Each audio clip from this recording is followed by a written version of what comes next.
پر مردوں کو بلائیں اور عورتوں پر پابندی لگانا شروع کر دیں، تھوڑی عورتیں کم آئیں۔ تو انہوں نے کہا حضرت اگر عورتیں نہیں آئیں گی تو عرس میں بھیڑ بھی نہیں ہوگی۔ معاذ اللہ ثم معاذ اللہ۔ آپ بھلے نہ سمجھے اس بات کو، لیکن یہ بات بہت بڑی ہے۔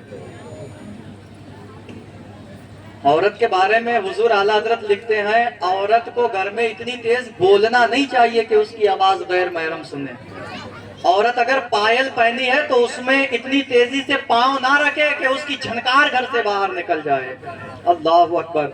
اور ایک بڑی بات بتاؤں، فتاوی رضویہ شریف اٹھائیں، حضور اعلیٰ حضرت لکھتے ہیں کہ عورت اگر نماز پڑھ رہی ہے اور اگر اس نے دوپٹہ پہنا ہوا ہے، دوپٹہ جو باندھا جاتا ہے نماز میں، اور اگر وہ اتنا باریک ہے کہ اس دوپٹے سے اس کے بالوں کی سیاہی نظر آ رہی ہے، گھر کے اندر تو کوئی غیر محرم نہیں ہوگا، باپ بھائی بیٹا شوہر زیادہ سے زیادہ یہی ہوں گے، فرمایا اگر اس سے سیاہی ظاہر ہو رہی ہے تو عورت کی نماز جائز نہیں۔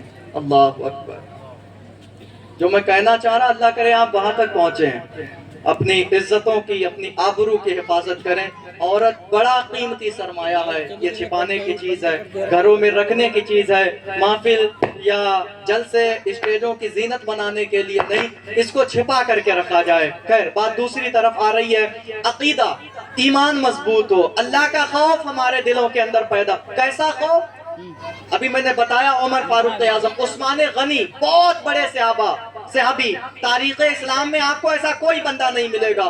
حضرت آدم علیہ السلام سے لے کر عیسیٰ تک یہ سعادت کسی کو نہیں ملنے والی کہ جس کے نکاح میں کسی نبی کی 2 بیٹیاں آئی ہو، لیکن میرے نبی نے اپنی 2 بیٹیاں حضرت عثمان غنی کو عطا فرمائیں، اور حضور فرماتے اگر میری 40 بیٹیاں ہوتی، یک کے بعد دیگرے وصال کرتی رہتی، میں عثمان کے نکاح میں سب کو دیتا رہتا۔ اللہ اکبر۔ اتنا بڑا انسان، جنت البقیع جس میں مرنے کی ہماری آپ کی تمنا ہے، حضرت عثمان غنی کی قیمت سے ہے۔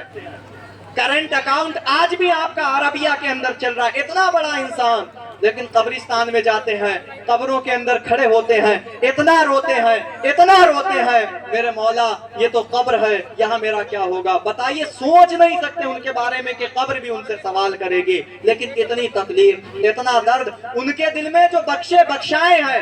عثمان غنی کے بارے میں آتا ہے، آپ کی حیا کی بنا پر اللہ رب العزت 70,000 ایسے لوگوں کو جہنم سے آزاد فرمائے گا جن کے اوپر جہنم واجب ہو چکی تھی۔ اللہ اکبر۔ اتنا بڑا انسان، یہ خوف، یہ تقوی ان کے اندر، اور ہم اتنے نڈر، اتنے بے خوف ہو کر کے ہم گھوم رہے۔ اللہ کا ڈر اپنے دلوں میں پیدا کریں، اپنی زندگی کو بدلنے کی کوشش کریں۔ جہاں تک ہم 20 سال سے گزار آئے، 30 سال گزار آئے، نہ چینج کریں تھوڑا سا۔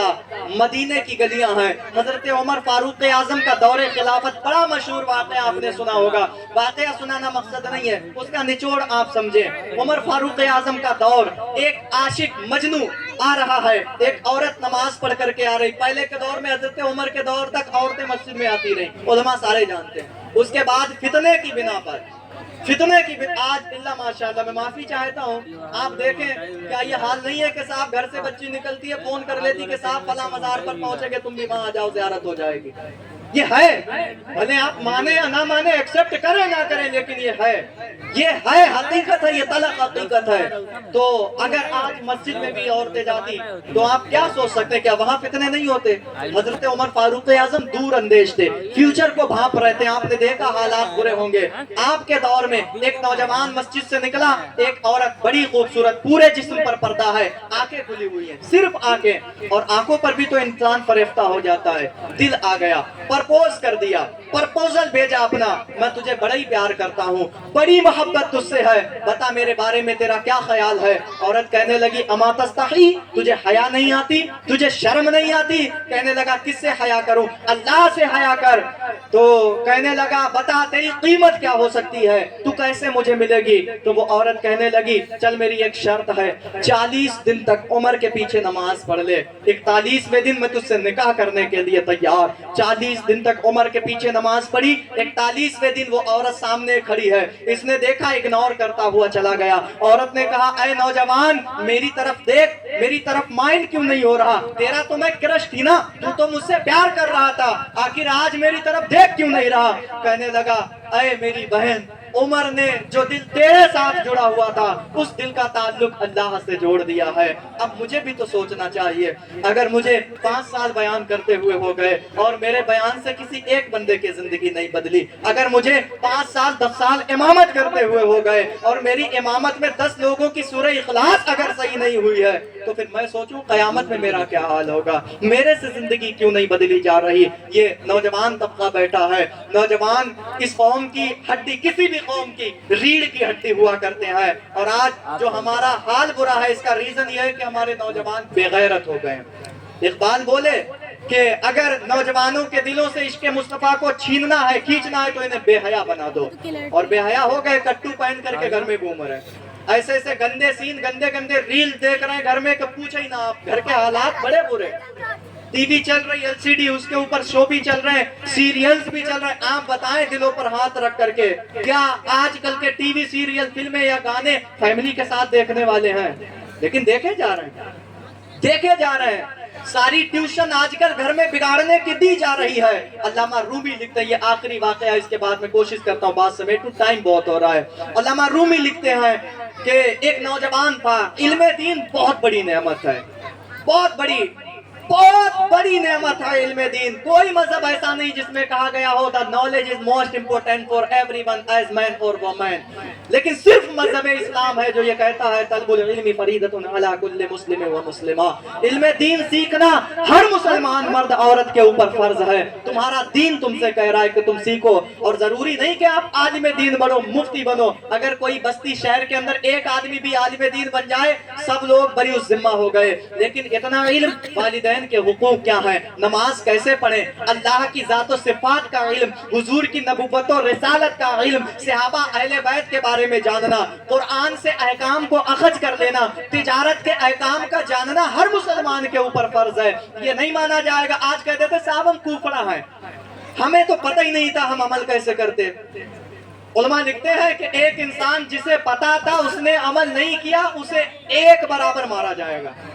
مان لیجیے اگر وہاں مار لگی تو اسے صرف 1 کوڑا مارا جائے گا, اور جسے پتا بھی نہیں تھا, اس نے عمل بھی نہیں کیا, اسے 2 کوڑے مارے جائیں گے, اسے ڈبل سزا دی جائے گی. ایسا نہیں کہ وہ یہ کہہ دے کہ صاحب ہم کوپڑا تھے تو ہم بچ جائیں گے. نہ, تم نے سیکھا کیوں نہیں, تم نے جانا کیوں نہیں, تم علماء کے پاس بیٹھے کیوں نہیں. قرآن میں اللہ تم سے کہہ رہا ہے کہ علماء سے سیکھو, پڑھے لکھے لوگوں سے جانو. جو چیزیں تم نہیں جانتے ہو تم کیوں نہیں گئے جاننے کے لیے. جانے, علم بہت بڑی نعمت ہے, علم بہت بڑی شکتی ہے. امام مالک علیہ رحمہ کا فتویٰ ہے کہ علم انسان کو عزتیں عطا فرما دیتا ہے, علم انسان کو عزت کے تخت پر لا کر کے بیٹھا دیتا ہے, علم انسان کو عزت کے منصب عطا فرما دیتا ہے. علم کے بارے میں ڈاکٹر بھیم راؤ امبیڈکر, بڑی اچھی بات آپ نے کہی ہے, سبھی لوگ جانتے ہوں گے ان کے بارے میں. جانتے ہیں نا, سنویدھان کا پتا کہا جاتا ہے جن کو. بہت بڑا انسان ہے, واقعی میں بڑی عزت کا مالک ہے, بڑی محنتیں اس بندے نے کی ہیں. آج انہی کا سنویدھان ہے جو انسان کھل کر کے جلسے کر رہا ہے, اپنے دین کو فالو کر رہا ہے, اپنے دین کے چرچے کر رہا ہے, اپنے دین کو ہائی لائٹ کر رہا ہے. اذانیں ہو رہی, نمازیں ہو رہی, جلسے ہو رہے, یہ احسان ہے اس بندے کا.